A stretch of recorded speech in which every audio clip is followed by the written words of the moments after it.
guys, welcome back to my video. Okay, so it's been a while. Yes, last time you saw me I was doing pathology, but right now I am working in the operating room because my next elective was actually anesthesiology. So yeah, so right now I'm in the recovery room. I cannot film per se in the operating room. You know, I just want to keep patients' privacy and everything. So we're not gonna film in there, but I'm gonna just talk to you guys out here. So hope you guys are doing well. I just arrived at work, and yeah, so don't forget to like, subscribe, and share. If you're new to the channel, thank you so much for clicking on this video, and if you've been here before, thank you so much for coming back. But let's get on to some fun things because I got a sponsorship from FYTOO glasses, so I just want to let's get into that. Yeah, let's get into that video. So I'm gonna show you the glasses that I got, the frames. First of all, let me just say thank you to FYTOO for sponsoring this video. That's FYTOO. They sent me 3 pairs of glasses. They have available on their website different frames, prescription glasses, non-prescription glasses, blue light glasses, just fashion glasses. You can get so many different frames. So they reached out to me, and we did a collaboration. So thank you, FYTOO, for sponsoring this part of the video. Now I cannot remove my mask because I am in the operating theater area, and we try to keep it as sanitary as possible. So you know, you need your head ties, your foot covers, and your mask has to be worn at all times. So sorry guys, but I cannot remove this mask. I just want to, you know, follow the rules. So I'm gonna show you guys the frames. Well, this one, let me start out with this one. I'm wearing the first one. My taste is very vanilla because, you know, I'm in the medical field. I don't want, you know, red glasses or different color glasses. I just want to keep it neutral, very monotone. So I got 3 pairs of glasses. This is the first one, and I'm gonna put the link to each one down below so you can check it out. And please use my code if you want to order. My code will be down in the description box as well. Okay guys, you gotta help me out here with this commission. So this is the first one here, okay, and I'm gonna show you guys the second one. So they came in this beautiful pouch, and I also got an extra one of these glasses cleaner, what do you call this? I don't even know what they call this glasses cleaner rags. So yeah, but this is the second one. Like I said, it's gonna be down in the description box. And the third one here, this is the third one. So what do you guys think? Let me just hold them up. This is number 3. This is number 1.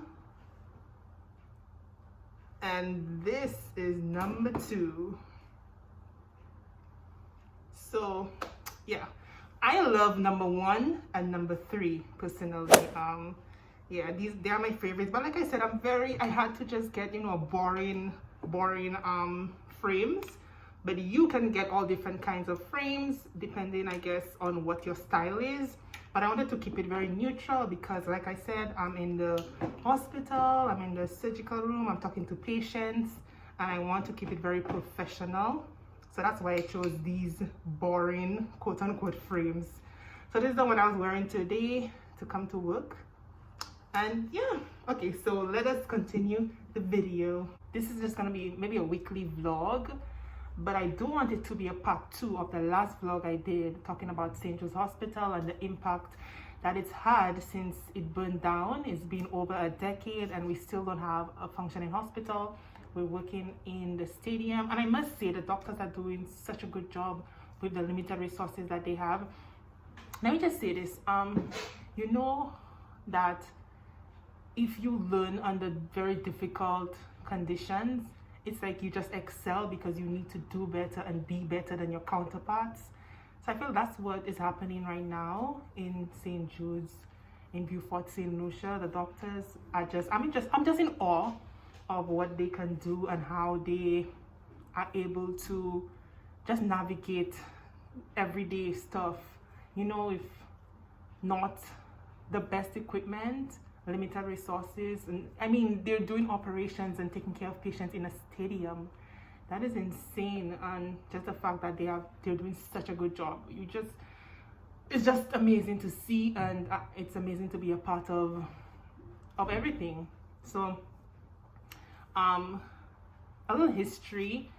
There was a fire in St. Jude Hospital over 13 years ago. It was actually, yeah, a little over 13 years ago. They just celebrated the 13th anniversary of the fire. And it's crazy to me that we haven't been able to rebuild the new hospital or fix it, renovate it. And I don't want to blame any parties. It's not a political thing. I don't care which party you support, whether it's, you know, red or yellow. This is not what this is, because both parties have been in power since the building burned down, and neither one of them was able to accomplish moving the hospital back into the building. So I'm not trying to make this a party thing. I'm not trying to bash anyone. I'm not trying to make this a negative video. I just want to shed some light on what the doctors and nurses are doing in St. Jude's and how good they are performing. If you've been to St. Jude's at all and you've seen, you know, how they work, it would just amaze you. So that's basically what this video is about. Well, it's a weekly vlog. I just wanted to highlight that, like I said. So I'm gonna leave a link in the description box of, you know, an article talking about the fire, and you can read that if you want. But we do have good news. The current Prime Minister, Philip J. Pierre, he did make an announcement that I think they're gonna start, well, not start, sorry, continue the renovations. I think November, if I'm not mistaken. Please correct me if I'm wrong. Please don't leave a comment down below, and please correct me if I'm wrong. But, you know, just a little hope. I'm very happy about that. So hopefully when I'm, you know, a full-time physician and retiring, hopefully in St. Lucia, that I can actually be working. Well, I mean, that would be a couple of years from now, a couple of decades from now. So hopefully the St. Jude Hospital will be back up and running, and I can actually, you know, practice there. So just want to keep this light and just shed some light on the situation. And if anyone is watching any hospitals overseas, please donate to the St. Jude Hospital Fund. And if anything, if there are any anesthesiologists listening, you can donate a machine, the monitor. That would be nice. I mean, I'm just out there looking for sponsorship for the hospital. But if it impresses on your heart, then you can definitely feel free to donate. So I'm just gonna show you pictures right now of St. Jude's Hospital before and after, and then pictures of the fire, so you can have a general idea of you know, the situation. And I'm wearing one of the scrubs right now. This is the St. Jude's Hospital scrubs, the logo. I have my own scrubs, but I use the scrubs there because they're sterile. They've been sanitized and sterilized, because like I said, we want to keep the room as sterile and clean as possible. Anyway, guys,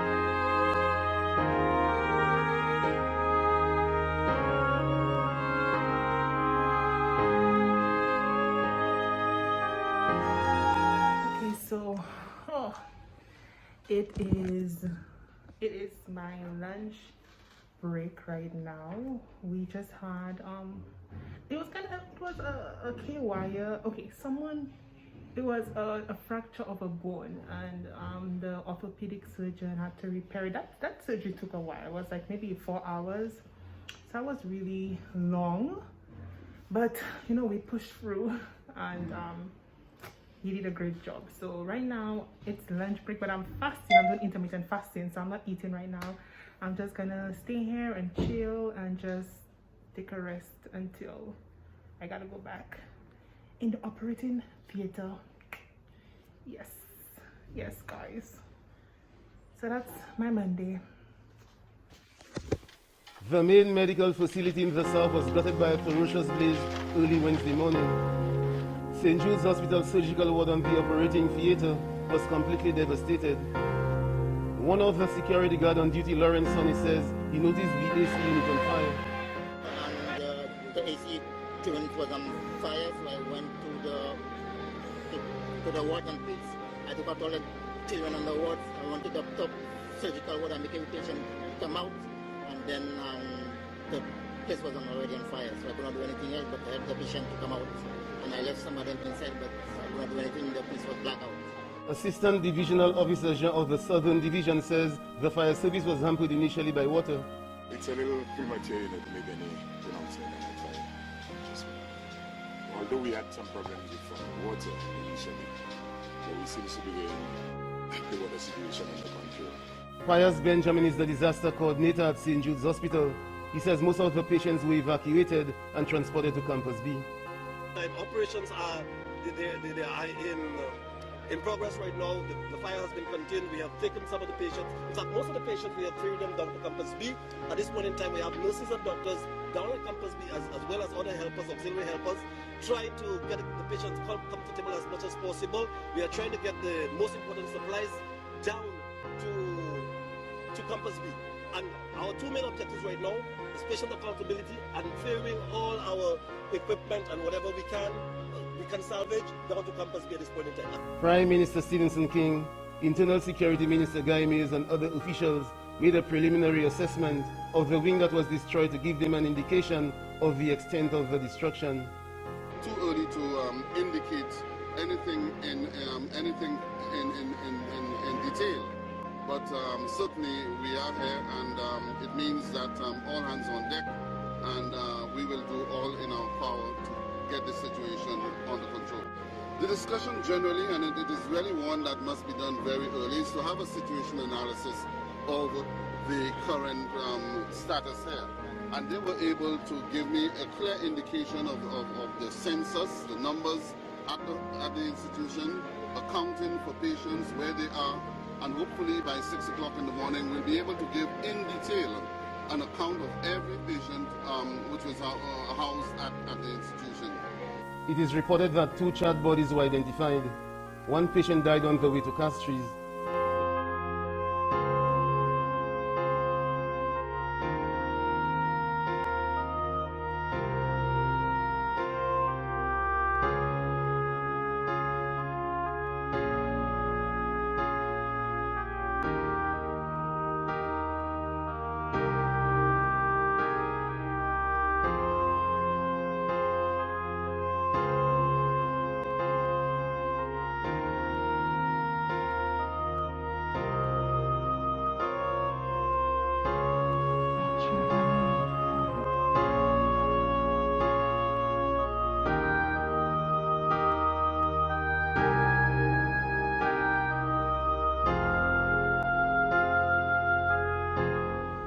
Okay guys, so it is Tuesday, it is the next day, and I just signed in, so now I'm gonna go to the surgical ward because of course I'm doing anesthesiology. That's where we go.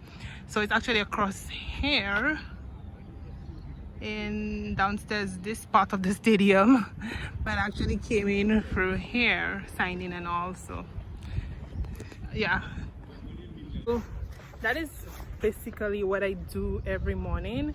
I get in on the west side of the hospital, then I cross over to the east in the surgical ward. So guys, my lips got burnt. I know this is like horrible, my lips got burnt. I was drinking coffee. This is what happens when you try to be fancy. I'm not even really a big coffee drinker. I was drinking decaffeinated coffee and my lips got burnt, and I'm like, this is what you get. Why are you drinking coffee just for some kind of, you know, just for style? There's a whole horse behind me. It's like a whole horse. Like, why are you drinking coffee? This has never been you. You're trying to do something that has never been you. So I was drinking coffee decaffeinated just for, like, you know, there was no purpose for it. I was just drinking it while studying and it burned my lips. So I had black lips for, it's been like 2 weeks, maybe a week. Yeah, okay, let's just say 2 weeks. I've had this burn. I've been trying to put aloes on it. I have some skin whitening cream I put on it. And I'm just like, this is what you get for just drinking coffee for drinking coffee's sake, just to be fancy, you know? Yeah. So I learned no more coffee for me unless it's iced coffee. I am done, because this is horrible. Like, I don't even, thank God I wear masks all day, because if I had to have this, I would feel so self-conscious, because it was actually worse than this. It has gotten a lot better. So yeah, anyways, let me go into this room change and you guys will see me later. Okay, so let's get ready with me for operating theater surgery day. So I'm doing my anesthesiology elective right now. So I arrive in the hospital, and as soon as I arrive, I go to the changing room, because I'm not allowed to enter the operating theater area with the clothes I had outside. We try to keep a very sterile environment. So I chose my scrubs, and I'm in the changing room right now, just getting changed. And I try to at least match my top and bottom, because you know I'm in frumpy scrubs all day. I usually get a large or medium, but this large for some reason was really large. I don't even know why, but you know, I already put it on my body. I don't want to return it to the cupboard, because like I said, it's a very sterile field. So I'm just gonna keep these scrubs. And I got my green pants. Right now I'm taking off my pants and putting on my green pants. Now I'm talking here because you know a vlog is coming, so stay tuned for that, a more detailed vlog of my week, etc. Just doing anesthesiology, and it's gonna be a fun vlog. You're gonna love it. Stay tuned for that this weekend. So yeah, putting on my scrubs right now, my bottoms, and of course I hung up my outfit. And I almost forgot my earrings, but you're not allowed to enter the operating field with any jewelry, earrings, watches, rings, anklets, you name it, you gotta take it off. So here I'm getting my footies, my foot covers, and my head covers. You know, when you're operating on a patient, you don't want any dust or any hair strands, braids, weave, etc. flying into the sterile environment of the surgery. So right now here I'm putting on my footies, my foot covers. We don't want to track any dirt into the operating theater. And I'm just putting on my footies right now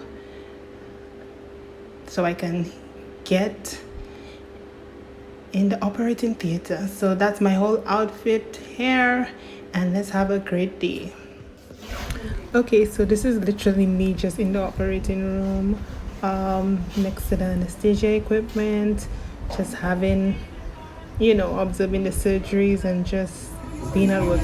Okay, so here there was actually a Jeune Creole festivity food for sale at the hospital, but the surgery staff brought their own food. So here we go.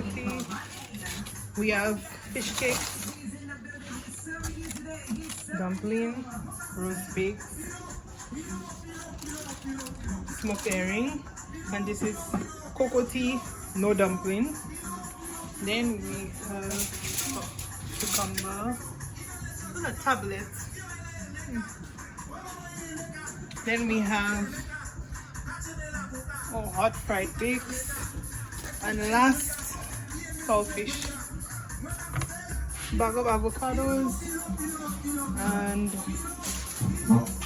green banana, and this is ground provisions, potato, breadfruit, and not sure what else, and sweet potato.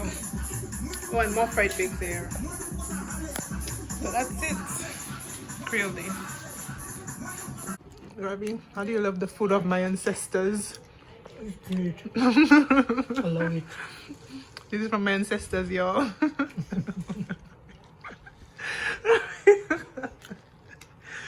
And the bacon salt. Okay, also, let me just close this vlog. Ooh, there's water on my glasses.